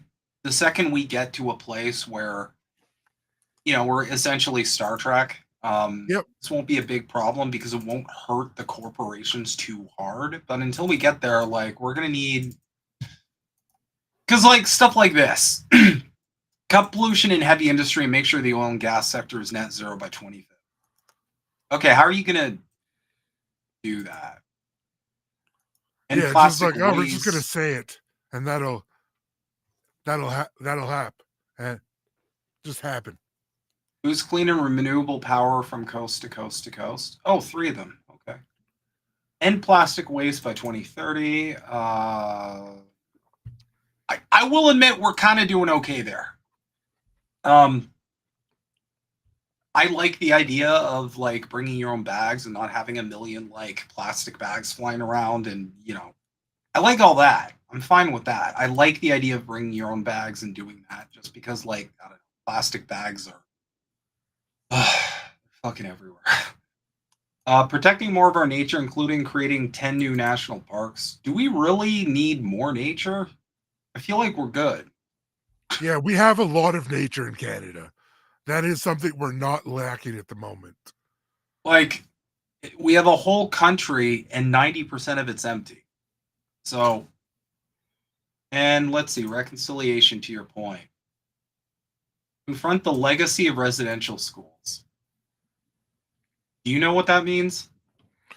I think it's probably just actually have discussions about what happened, but we know the Liberals aren't actually going to do that. So, I mean, I would definitely like to tell the truth. Well, that's the thing, right? Like, it is a good idea. It's just there's no faith this government or any Canadian government would actually do it properly. Yeah. Continue our work to eliminate all clean long-term drinking water advisories. Action to confront systemic racism against Indigenous peoples, especially in the justice system and healthcare. Launch an Indigenous urban, rural, and northern housing strategy. Protect the well-being of Indigenous children and families. So they've got more specifics here. But I kind of checked all these right off the bat. A lot of these are just elaborating more, but they're not providing, like I always have a problem with politicians who just have nebulous ideas that they're putting forward, but they're not explaining specifics. Yeah. Because it kind of feels like, first off, they can set the terms. So if you're nebulous enough that what you can say can mean multiple things, if what you're doing isn't enough or it's a different thing, you can just say, oh, well, you misunderstood me. This was the plan all along. And because they weren't specific enough with their claims or their proclamations, people are kind of screwed. So an equal Canada for everyone, gender equality. Yeah, like there's no specific details, no outline plan, no timeline, none of that. Oh, this pisses me off. This one pisses me. I'm sorry. This one gets me heated. ODSP or DSP, disability in Canada is a joke. Nobody can live off that. You were essentially giving someone, it's like a little over $1,000. I think it's like $1,200 a month. I only get $900 for my disability. Yeah. So like, that's not support. Like, people are disabled. And if you try and make any other money, it's a clawback anyway. So man, the fact that they even have the gall to put this here.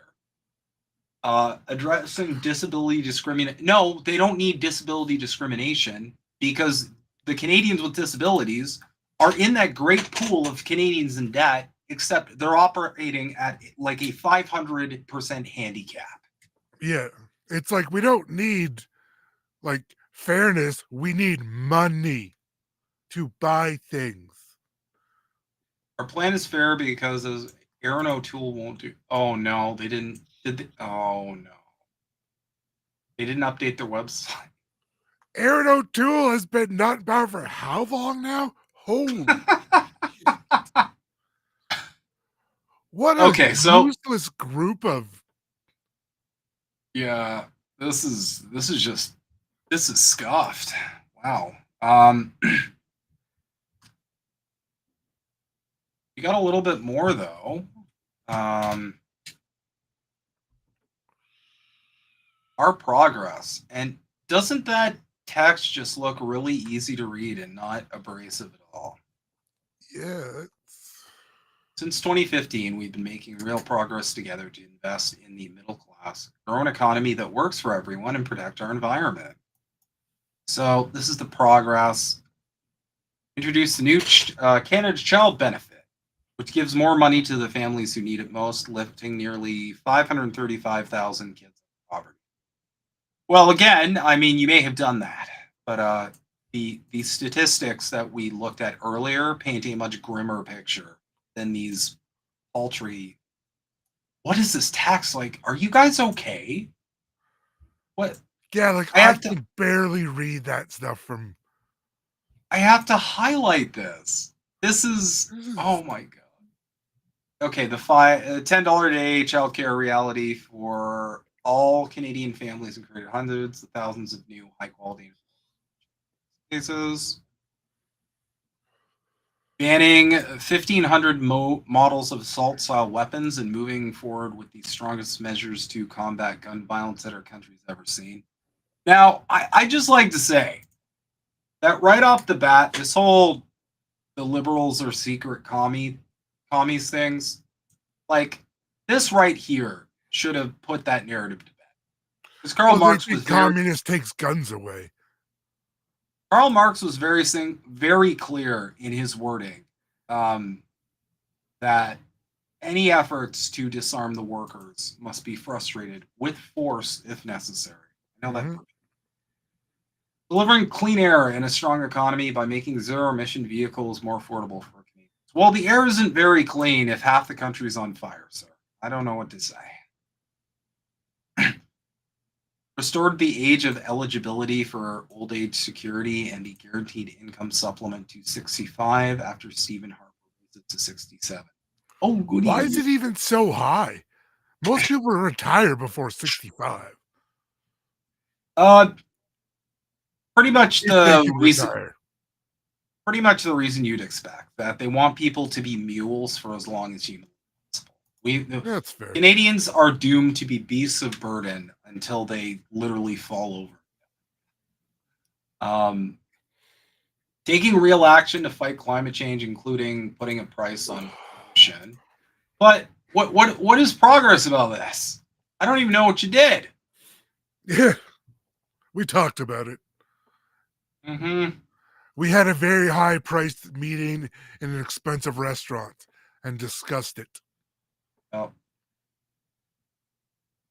Lowered income taxes for the middle class and raised them on the lowered the small business tax rate from 11% to 9% to make it easier for Canadians to start and grow the company of their dreams. The problem is, I don't know what to say.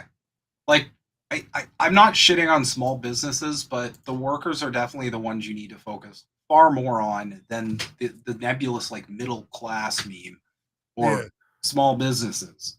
Help them out, sure. Help the petite bourgeoisie out, but like small businesses are not going to turn around past that savings onto their workers. Yes, or anyone else. They're going to pocket it. No, it's Yeti. You don't understand. It's going to trickle down to the any day now. It's just gonna just that trickle down. It's almost here.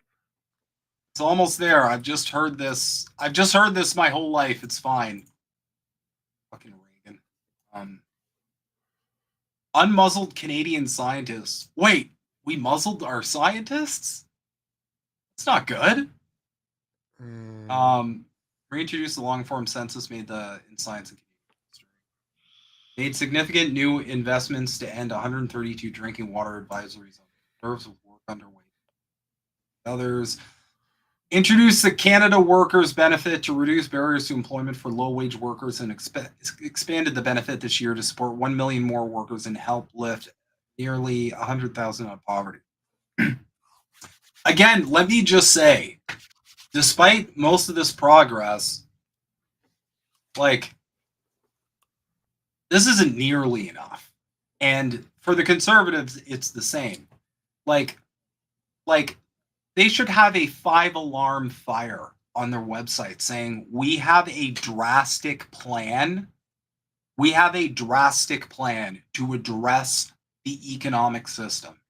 Because neither of these any party in Canada that just says, listen, here's our plan, we're going to fix this, they're going to win. Because that's the biggest issue in Canada by far. Mm-hmm. These little Band-Aids, these little crumbs that fall off the table, they're not working. Yeah. Okay? The problem is the economic system we use. Mm-hmm.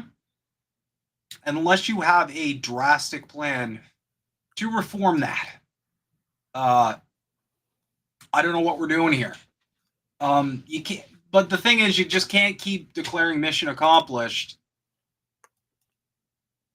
You're not helping out. Yeah. Okay. We did it, guys. What did we do? We did it. Oh, sorry. That's pretty much it. Okay. Did you want to cover NDP? We kind of covered Conservatives from that video. Also, the Conservative Party of Canada policy section is just a PDF, and it's so long and weird that it's I mean, they're kind of irrelevant at the moment anyways. It's really the only two parties at the moment. The NDP is just basically a fill-in group. It's like a bunch of backup singers. Yeah.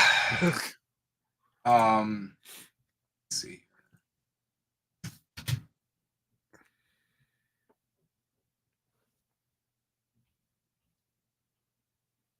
Oh, sorry, I meant the Conservatives. The NDP one is more digestible. I'll kind of show you what I. Oh, okay. Oh, sorry, I misheard.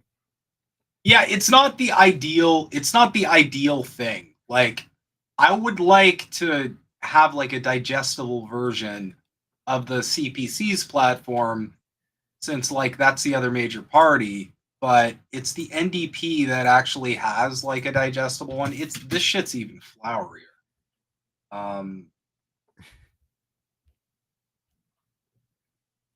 And I'll be the first one to admit, out of all the parties, this is the one I align with most politically by far. But we're gonna see some similar problems. Are you able to share your screen while we're here? Maybe you want to take this one away? Yeah, sure. Okay. I linked the link in the private chat. Thank you. Oh, replace screen sharing. Nope, that's just done. All right, I'll just stop screen sharing, and then you can just share the screen. Again. While you're doing that, I'm actually going to show on stream. There we go. I'm going to hit the washroom very quickly. All right. All right, let's go to their platform.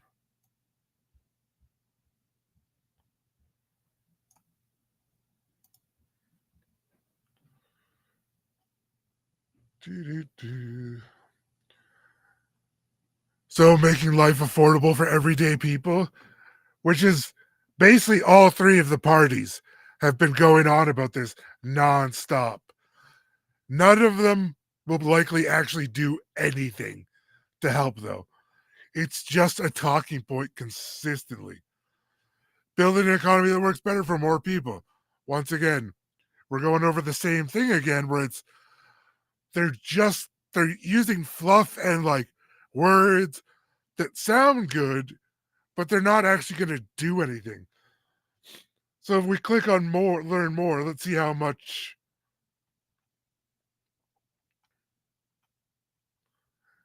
Yeah. So it's the same thing as like on the liberal policies again, where it's just all it's doing is giving you little points, but like this is almost the exact same. Well, except for make employment insurance work for you. That's a new one. Taxing fairness, building Canadian industries, a livable income when you need it. Which when we talk about it in the sense that it's a good idea that everyone needs to have a livable income, it's a good point. But making it relied on the current government standards we have now is not a good idea, because they want people that are just slaves. They don't want any type of free people that have free economics. And a free economy is the best way for people to actually survive. And I don't mean in the capitalist sense. I mean having control of your local economies, whether it's bartering or any of that kind of stuff, is a much, much better system than what we currently have. But yeah, so they're kind of and the other. Oh, go ahead. The other thing too, just a quick point.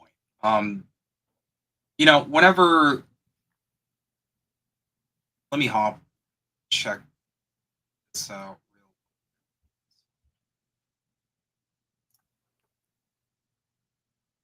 Let's see. How did you get to this page? I just clicked on the link and then I just went to platform.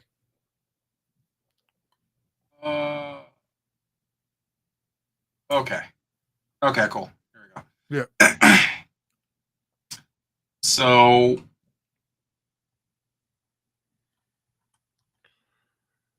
yeah, they have the quick little diatribe at the start, but then it's like it just gets into these talking points, and they're almost the exact same as what every other one is. Okay, so a livable income when you need it. Hand out tax breaks to big business, underfunding the programs that we need. Sliding deeper into poverty. Okay, I agree. With the Canada Emergency Response Benefit, we've seen what's possible when governments mobilize to make a livable income a priority. Okay, so New Democrats will work to expand all income security programs in access to a guaranteed livable basic income. UBI is problematic under capitalism, but I will say that the problem with all of this, the problem with the solutions that even like center-left governments have when it comes to the economy, is that corporations always have like an answer or a workaround for it. Every time they raise the minimum wage, for example, corporations, and I've said this before, they won't just be like, oh, okay, well, I guess we'll just pay people more. No, they'll lay people off. They'll overwork people, or also they'll just fall back on the gig economy. And unless they do something, for example, to raise like gig economy wages, that's an additional problem as well. And since under the gig economy, a lot of people just they're just not considered workers, even though they're being workers. They're considered like this nebulous, like one-man business sort of situation. Yeah, they're technically referred to as contractors, I believe, now. Yeah, contractors, independent contractors, which is just a very clever way of corporations getting labor and not having to actually play by the rules. It's it's clever. I'll give them that. It's clever. They basically go, we'll pay you to do work, but you got to do it completely on our terms, and we can just drop you whenever. That's what happened to me. I got dropped out of nowhere. I had absolutely no say in it. It was absolutely wrongful dismissal. They absolutely treated me like a full-time worker, but it didn't matter because we had this silly like contractor thing, and they essentially held all the cards. So my point it's is absolute BS. Like, my point workers is don't have any rights anymore in anything almost. pretty much. And the thing is, like, that's where you got to hit them. So if I were the NDP, and I'm not gonna lie, when I was younger, I did consider like actually trying to get involved with this party. Looking back, I'm glad I didn't because they're Fair. useless now. What I do is I would ask myself, okay, how do we make a system that's more fair for workers, but also eliminates the loopholes, which is the big thing you got to tackle. You got to tackle the loopholes. You have to think like the capitalist. Okay, I am doing something that is going to make life more affordable for all of the workers in the country. Now, what is the capitalist going to try and do to circumvent that or minimize any kind of loss to their profits as they exploit workers? And that's where you got to hit them. You got to go like, oh, no, you're not going to do that. First thing I'd really do, straight up, I would crack down hard on the gig economy stupidity. Agreed. Technically, it's already a thing, but the problem is you got to challenge it in court. You have to go through a lengthy like claims process, all of which I'm still working on, and I was laid off like years ago. So that's kind of just the uphill battle you're stuck with. I would just make it straight up like, I would make it straight up law where it's like, okay, there are very specific parameters that you need to adhere to. And I would also just straight up be like, no, if labor is involved, if someone is doing work for you, okay, then they technically qualify as a worker and they need the same rights as everybody else. You have to adhere to at least a minimum wage. You can't do like wrongful dismissals and all that. I would actually flesh it out to the point where, corporations would have to play ball. And furthermore, I would make it so that companies in other countries would have to play by these rules as well, or it's just you don't get the labor and that's that. That would probably hurt Canada in terms of like global business, just because corporations would be like, I feel like a lot of corporations would be like, that's another thing I'd do too. We got to figure out this massive loophole when it comes to like outsourcing work, because this is like, I saw my entire department get fired and replaced with like basically workers from other countries that they could pay like $2 to $3 an hour. So they essentially, exactly, Natalie. To be perfectly honest, I would essentially, the most radical thing I would do if I actually did get into office, I would just make worker co-ops just a thing, and that's it. You don't have a choice. I think that's probably the best way forward for sure right now. Yeah. Because then you give the workers the most important thing to them, and that is, it means production. Best we can for the moment. It's the power. I'll be right back. I have to run to the washroom. Of course. And listen, I know a lot of people. I've heard a lot of like dog shit arguments about this. Like a lot of you, I've checked out like some of Kim Iverson's stuff, for example. I remember when she had Professor Richard Wolff, with 2 F's on. He was talking about worker co-ops. And the big issue that Kim had was she was like, okay, but with worker co-ops, what if people just didn't want to work hard? What if blah, blah, blah, blah, blah. She's like, I just don't see it working. And Richard is not great with pushback. He's way too charitable to people who have the wrong idea or don't understand the things he's saying. Um, but essentially, um,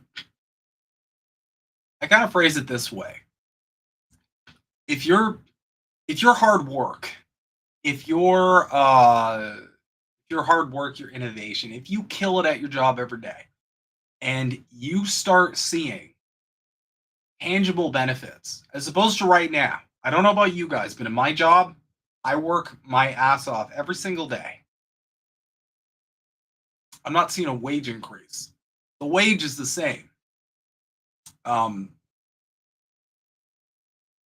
if you worked and killed it every single day and you saw that actually result in your material conditions improving, I am pretty sure everybody would work way harder than they do now. Because what's the incentive? Exactly. The co-op would not support someone who didn't contribute. Exactly. Like that's the whole meat and potatoes of it. It's still a job. You can still get fired. Someone's not just gonna sit there and like fart in a chair for 8 hours. And everybody's like, oh, good job farting in the chair for 8 hours. It's like you would still have to do work. The difference is there's more incentive to work. There's more incentive to work than just, I need to make sure I don't lose my job. Because that's the majority of the incentive to work now. It's just work hard enough to not lose your job because there isn't anything there for you. Unless, at the end of the day, unless you're angling for a promotion, but like everybody can't be angling for a promotion at the same time. And you're always going to need those foot soldiers. So at the end of the day, it's like under a system where I see my material conditions increase, maybe benefits get better, salary gets better. You have a stake in your business's success. Exactly. That's kind of my whole point. Because these arguments that it's like, well, everybody, people just won't work hard. Well, I'm sorry. If I see direct benefits to my work, I'm going to bust my ass. I'm going to go above and beyond because that doesn't just affect me. That means my colleagues are also seeing those tangible benefits, which will inspire them and they will likely do better work as well. I'll also feel like we're all working towards the same goal.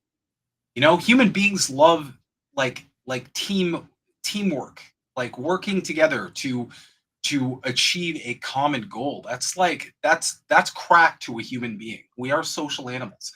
But cooperation is such a massive thing for people. Yeah.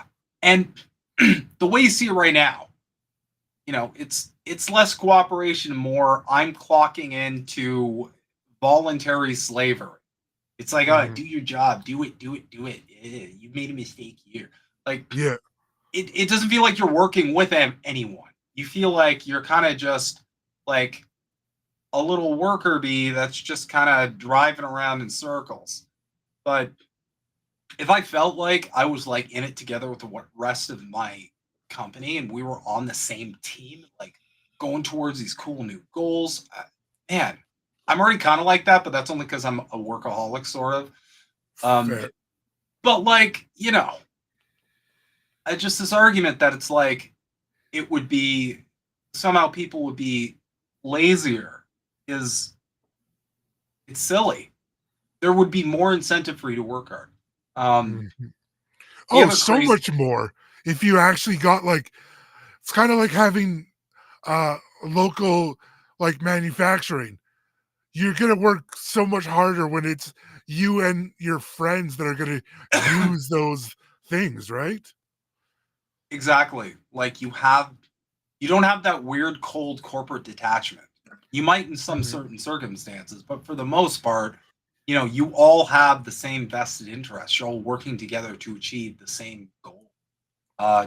Another crazy one I heard about worker co-ops, I don't know if it was Iverson who said this or I think I just heard it on Twitter, but they're like, well, how are you going to get like specialists and executives if everybody gets paid the same?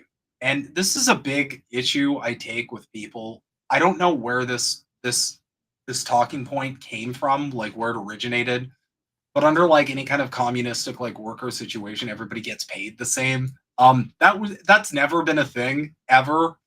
There's no doctors and janitors that are making the same fucking money. I don't even know how that works because they give the talking point, and this was my rebuttal. They gave the talking point where it's like, well, if janitors and doctors get paid the same, and there wouldn't be, what's my incentive to be a doctor? Like, you wouldn't have any because in this situation you just farted out, there's no doctors in society then. Because why would you go to med school for 10 years unless you're really interested in medicine? Why would you go to med school for like 10 years if you just be a janitor and make the same thing? It doesn't make sense. Exactly. And the reason it doesn't make sense is because it's not real. It's not a thing. There's never been a society that's operated like this. I don't know what to say to you. So, well, even mostly the goal of communism is just to make sure everyone has at least enough to survive, not necessarily that nobody's thriving. The point has always been like, the point has always essentially been for everyone to be a baller, not just a couple ballers. You know, all of these different narratives when it comes to any system's alternative to capitalism, it's always like, well, everybody's poor together, and it's like, well, no, we don't have data to support that. The data we do have to support that, we have to just pretend like there aren't endless embargoes and coups and like any number of insane garbage where you're operating at a minus 50 handicap. So socialism doesn't work. That's why we spend billions propagandizing you to hate it, because it's so bad at working. I mean, socialism works really great for banks. You know, any industry that is about to fall on its face and produce an economic collapse that would be so catastrophic that nobody would ever look back on capitalism and abandon it immediately. So you're saying the people that hold all the money in our system are having money issues? Yes. That's actually a great way of putting it. I'm frozen. It's just... Yeah. Yeah, we're just that down bad. But they had too much guacamole toast. That's what happened. It's always about the guacamole toast. I just want to quickly, just for shits and giggles, I know we're coming up to 2 hours, but I just want to quickly, just to end it on a light note, because I feel like we started off heavy with the whole like, oh my god, this is the worst shit. That's How fair. are you guys surviving? Fair. Do you guys need like a care package or something? Do you need to phone a friend? 8 friends. All of your friends. Hey, Nilo. So this is the People's Party of Canada. So good. Diversity, equity, inclusion. Ending reverse discrimination. Reverse discrimination. Diversity, equity, and inclusion, DEI, is a far-left ideological fad imported from the U.S., which is being imposed on all sectors of Canadian society by the Liberal government. This hateful ideology holds that the dominant culture and the entire institutional structure of Western societies is irredeemably racist, colonial, sexist, homophobic, and transphobic. I mean, if the shoe fits. If the shoe fits. The only problem is you're pretending that they give 2 flying fucks about that. We can't even get our politicians to stop screaming about Arabs in 2024, for Christ's sake. And those are the liberals and the conservatives. According to this doctrine, mere neutrality or equal treatment of individuals is insufficient, as it allows for unconscious. Okay, this is already brain dead. This is so silly. Systemic disadvantage can only be overcome by prescribing special treatment or reverse discrimination for minorities. I mean, There's a difference between like correcting discrimination and reversing it. DI programs. Okay, what's your plan?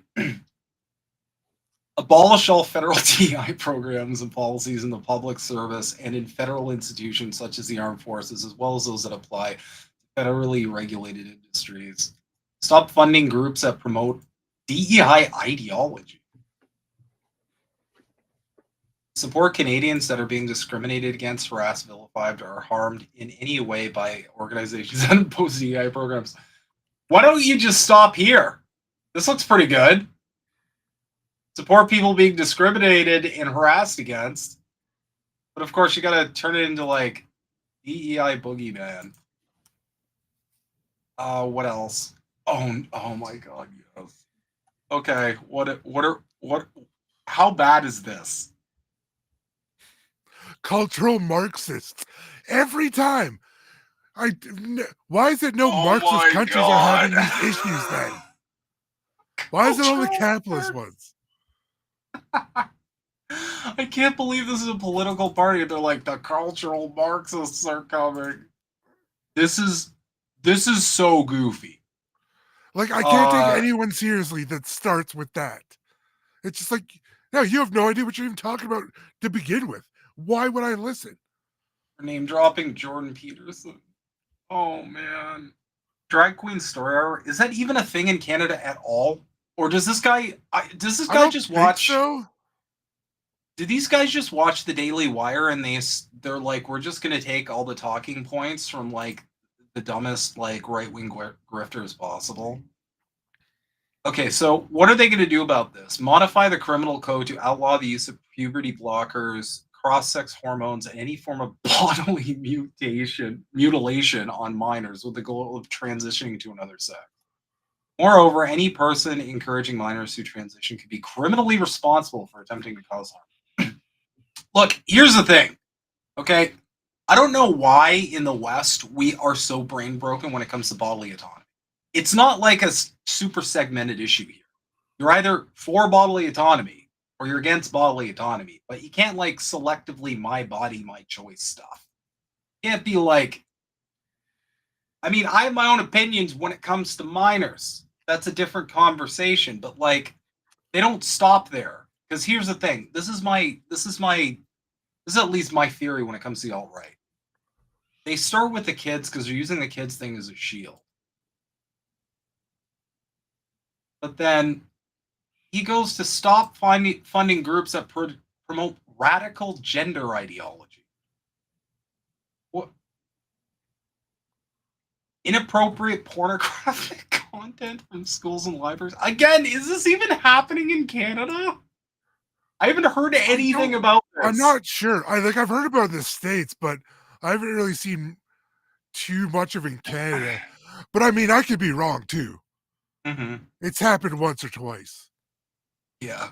Protect women's spaces, prisons, shelters, bathrooms, and changing rooms from intrusion by biological. We should not really refer to prisons as women's spaces, maybe. No, yeah, that you're already giving the game up, sir. You're already like, we're gonna throw you all. We've ended woke, but you're all in jail now. Yeah. Marxism is when we throw people in jail. Yeah. So like, first off, I feel like there would be a way easier like solution to this, but I feel like people on the far right just don't. Again, I've said this before. I said this on Morbid Symptoms the other day. I don't think these people actually want any solution to this. I think they want to fight over it, use that as a wedge, because it's like, okay, why not for the women's spaces thing? We have a unisex bathroom, and just that's it, and it's done, and we can stop arguing over this 8 hours. Yeah, maybe that. I mean, have separate stalls in the bathroom, easy peasy. Believe it or not, Europe's already kind of figured this shit out. Tons of There's probably some country which is like, they don't just use the same bathroom. Yeah. I agree with Nihilo here. Yeah, like that's the point. See, that's the area that all of the actual fighting, like right here, this is the area that all the actual fighting is over.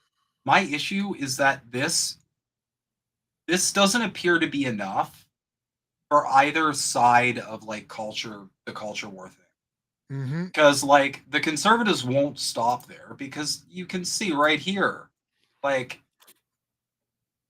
it's like, okay, this isn't about kids, is it? You're just kind of you're making it a whole abolish federal programs to fund sex change operations for civil servants and prisoners. I mean, that kind of does fall under healthcare, so you're essentially taking away some health. I do agree that, you know, we got to figure out the sports thing. Yes, I do. Yeah, but my solution for that's always been pretty simple. You just ungender sports entirely, and you go by stuff like weight class, or you know, there's a million different measurements you can make. But essentially, you stop making it about gender altogether. Because here's the thing that I found kind of unfair about the way we go about sports. Like, for example, if you're playing rugby, it's a women's rugby team. You got one rugby player who's like 5'1", and then, I mean, first off, if the person's of like Dutch heritage, for example, like the other woman could be like 5'11", right? So you've got like these actual giants fighting hobbits on the battlefield. But if you make it more about just your proportions and your abilities according to like biology, and less about like just making it the gender thing, I feel like that's a little bit more fair. Because it's really, really awkward watching a 6-foot woman clothesline a 4'11" person. That's just sad for the whole family. It just hurts a little more. Repeal gender self-identity. So like, again, it's like, again, guys, I'm gonna ask you guys to go back to the stats we showed at the beginning here. This is what this party thinks is like really important. Yeah. Reverse discrimination, trans people. Oh my God, healthcare. Do I even want to look at this? What are we going to do for healthcare? Repeal the Canada Health Act. Oh no. Mixed private and public. No, that's the dumbest thing ever. Why do people think that would work? So like, it just turned eating businesses for healthcare. Just turn Canada into America. That's their plan. That's the whole thing. Here's the thing, okay? This whole like long wait time shit, like the worst wait times, they're not. I've lived in the most populous city for a whole decade. I don't think I've ever waited longer than 2 hours in a merge. I don't think I've ever waited that long. It certainly wasn't like unmanageable. Yeah, I'm sure wait times are a little longer, but there's another reason for that. The reason is you're not factoring in the amount of people who will refuse to go to a merge in America, okay? Because they cannot afford it, so they'll just suffer at home and hope that the problem subsides. Mm-hmm. And B, there's a different dynamic when you know that the healthcare is covered. You know, I never felt for the long wait BS. Yeah, as a Canadian, I can tell you that's 100% just a Chud talking point. I don't know about you, Yeti, I've never really had these giant wait times that they're talking.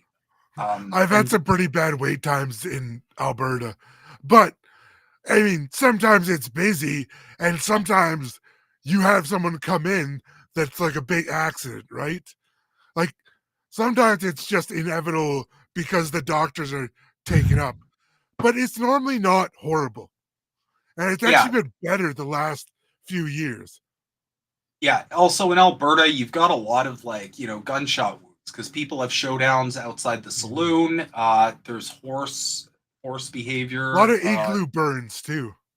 Yeah, a lot of igloo burns, arrows in like the neck, and no offense to all the Alberta people, but there was a couple scalpings last week, you know. Yeah, I like to I make constant jokes that Alberta is essentially just the Wild West of Canada. I know it's completely inaccurate, and Calgary's kind of nice actually. I mean, I do love this province, but it is a bit of the Wild West with corporations in like the States. It's getting worse. People think because they're getting better paid jobs for a year, it's going to be a huge improvement, but it's just going to get worse again. Yeah. Yeah, so I guess they're just gonna trash socialized medicine altogether. Yeah. What is this? Ending official multicultural. What? Like, okay, all the white people get out. Indigenous are getting their land back. Yeah, right Wait, there. that's It's not what like I meant. it's like what do you mean Canadian values? Our whole country was based off us just coming here from Europe. Yeah. Are you going to say European values? Because I'll at least respect you just outright saying I want to preserve European values, but like Canadian values, bro, we're not that old a country. Yeah, like our whole Canadian culture is literally multiculturalism, because that's what we've been doing. How old is Canada? Okay, so it became a country in 1867. So that's really not that long ago. No, we're That's not. like We're basically in like early teenage years. Mm-hmm. So like we haven't really had enough time to have Canadian values or whatever the hell. Okay, I don't. Yeah, here in the U.S., Snark Y2K here in the U.S. It is a 4-month wait for my daughter to see her doctor. About the same time in Canada, to see a specialist or something, you're waiting some months. And every American I've talked to, we've kind of compared notes, and it doesn't seem like there's that much of a difference, really. It just comes down to a people like a people thing. Yeah, so lower the total number of immigrants and refugees Canadians accept each year from 500,000 to between 100,000 and 150,000. See immigration policy. Again, I've always found it just borderline bizarre that a country like America or Canada is like weird when it comes to immigration. Because after you come over to a country and you forcibly take it from the natives, you should probably be pretty open to immigration. Yeah. I don't know what else to say. Public finance, global warming. Oh, they're just going to be like, no, we're not doing anything at all. Climate change alarmism based on flawed models that consistently failed. Withdraw from the let's withdraw from the Paris Accord. Stop sending billions of dollars to developing countries to help them reduce their emissions. Is that happening? I mean, I know we send a lot of money to other countries, but you know, I didn't notice anything about sending millions to Nazis in Ukraine, though. No, sending millions to Nazis in Ukraine, or sending more millions over a little bit to the east to support an actual Holocaust that's happening. End mass immigration. This is such a meme party. Yeah, that's the thing. They don't really have a policy. It's just everything people don't like, we're going to put into one. Post-vaccine. Do we even have mandates anymore? I'm pretty sure we don't. Okay. Well, I really don't know. But okay, for shits and giggles, before we wrap it up, let's just check the economy. What's your plan for the economy, sir? Okay, eliminate all corporate subsidies and other inefficient government interventions, bailouts of failing companies, regional development grants, conditional loans, and loan guarantees with an implicit subsidy, tax credits, etc., that unfairly support some companies or business sectors. This will generate savings of tens of billions of dollars every year. Gradually reduce over the course of one mandate the corporate income trickle down again. I hate this reality. Nothing about lowering taxes for personals, individuals, though, for corporations and capital gains taxes. And again, they've got the same weird like obsession that they've got the same weird obsession that Trump's got in the States. Think about how much of this platform is just immigrants. I really think Whitney Webb is onto something when she talks about like the reason conservatives are talking about immigration so much is that they're trying to get everybody on board with digital. Because I don't know why else it would be this saturated with just constant, we got to figure out immigration, like as a solution. I agree with Neo on that.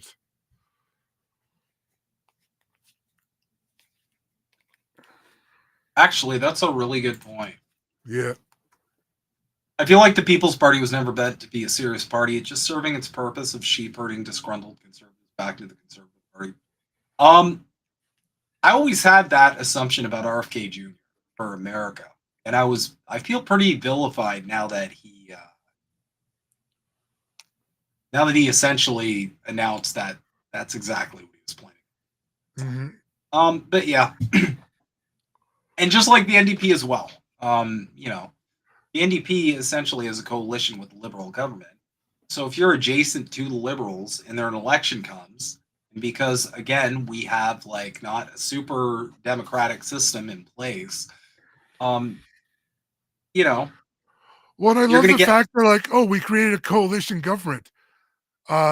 People didn't vote for individual parties to make coalitions. They also didn't.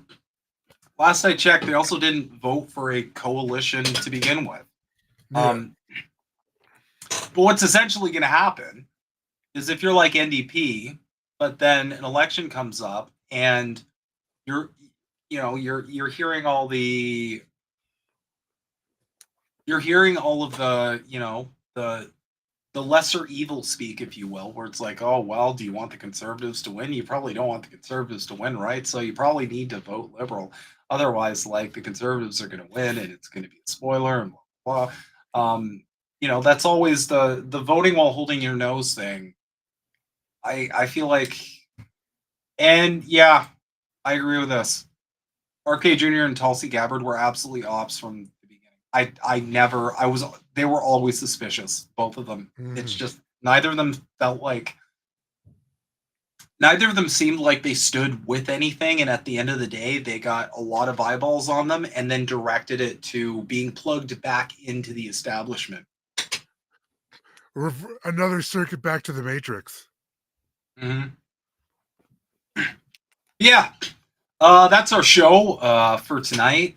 That's pretty much, I feel like we pretty much covered all the major political parties. We covered the NDP, or the center left. I just call them center. We covered the Liberals, which are firmly center right, I would call them. We covered the Conservatives, which are just Milhouse Trump. We're doing a Milhouse Trump. We covered the People's Party, which is just the party, the 4chan party, I guess, the party of memes. Oh, and I wanted to hold on. Let me pull this up. I wanted to give a very special shout out. A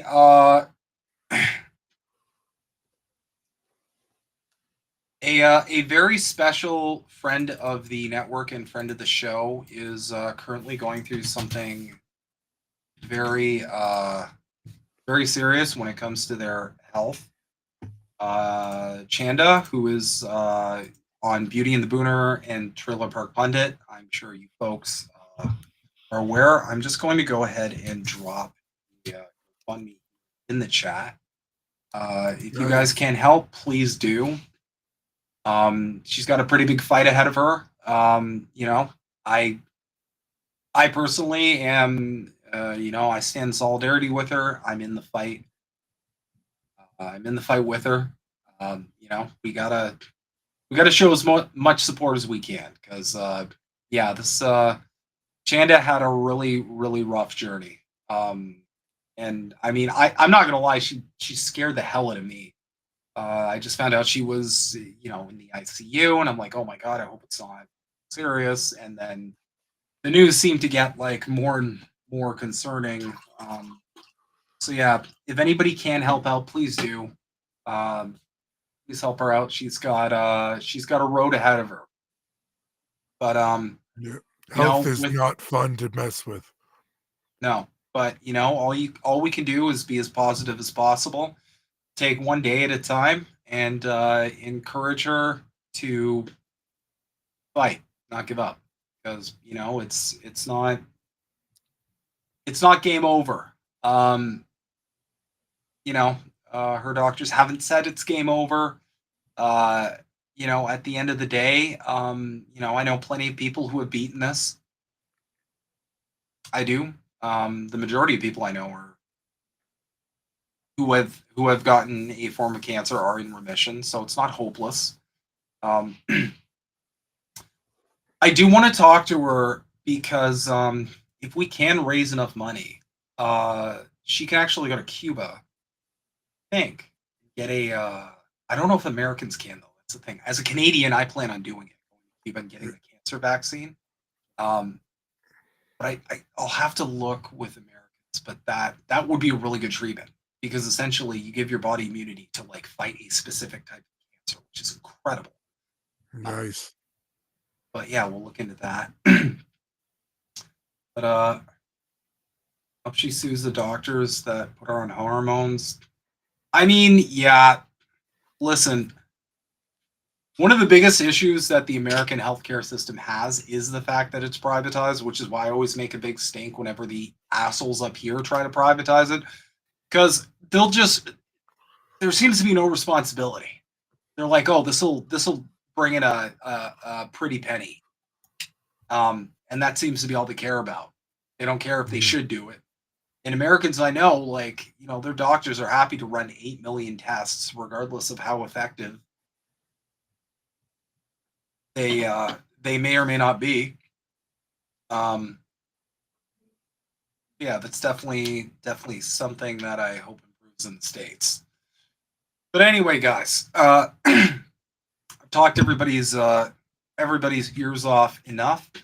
Hope you guys enjoyed the episode tonight. This is episode 6. I really appreciate everybody tuning in and hanging out with us tonight. I hope for people who wanted to learn a bit more about you know, the Canadian election coming up or your different options, this was educational.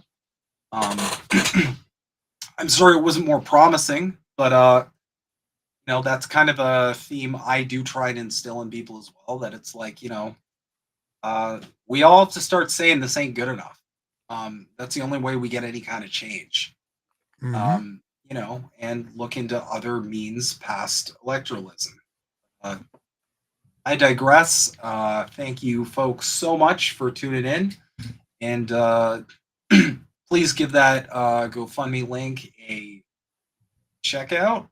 We will be back. We'll be back next week for episode 7, and Greg and I will be doing Politically Homeless this Thursday. Just a quick disclaimer on that. Any discussion that's like of anything medical whatsoever, we are just going to be doing Rumble from now. Another one of our videos got nuked. I'm convinced at this point that just whatever is flagging and taking these videos down on YouTube, there's no way it's a human. It's got to be some kind of like AI sort of situation. Yep. Because you remember that one episode when we were talking about, I think it was bird flu, but like they put a COVID label on it, and I'm like, what do you mean? We didn't mention COVID. We didn't even talk about this. It's not the same disease. Like now you're giving it me had this the word flu in it. Yeah, so just something to look out for. That goes for this show as well. If it's Canadian news, we'll probably need to kind of figure some stuff out just to circumvent the weird, crazy malfunction. But I digress. Mm-hmm. Thank you guys all so much for tuning in tonight, and I hope you guys have a beautiful rest of your night. Thanks, everyone.